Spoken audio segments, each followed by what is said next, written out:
Tennis elbow treatment. अगर आपको आपकी बाजू के अंदर, आपकी कोहनी के अंदर बाहर वाली साइड के ऊपर दर्द है तो इसे कहते हैं टेनिस एल्बो।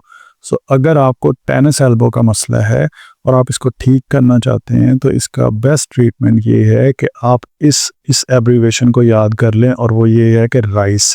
इसमें आर का मतलब होता है रेस्ट, यानी कि आपने अपनी कोहनी को रेस्ट देना है। नंबर 2 होता है आइसिंग, आई फॉर आइसिंग। इसके ऊपर आपने ठंडी टकोर करनी है अगर आपको ये नया नया दर्द स्टार्ट हुआ है। सो इसमें रिकमेंडेड होता है कि आप आइसिंग करें, आप गर्म टकोर ना करें। इसके अलावा आप इसके ऊपर कंप्रेशन करें, कोई पट्टी वगैरह बांध लें और इसको थोड़ा सा दबा के रखें। इतना ज़्यादा नहीं दबाना है कि आपके हाथ की ब्लड सप्लाई रुक जाए। और इसके बाद आपने एलिवेट करके रखना है कि अपनी बाजू को ऊंचा करके रखना है। तो आप देखेंगे कि कुछ ही दिनों के अंदर ये जो आपको एल्बो के ऊपर बाहर वाली साइड पे दर्द हो रही है, जिसको हम टेनिस एल्बो कहते हैं, तो ये ठीक हो जाएगी। सो इसके ऊपर आपने ठंडी टकोर करनी है 12 से 15 मिनट के लिए, हर 2 से 3 घंटे के बाद, हर 6 से 7 दिनों के लिए लाजमी करें शुरू के अंदर।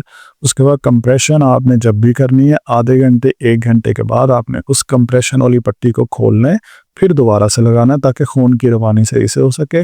और एलिवेशन आपने 30 मिनट के लिए करनी है, ऊंचा करके रखना है अपनी एल्बो को, और उसके जब भी लेटे हुए हैं तो अपने दिल के लेवल से ऊंचा रखना है। सो ये 4 स्टेप्स हैं, अगर आप ये करेंगे तो आपकी टेनिस एल्बो की पेन बिल्कुल ठीक हो जाएगी।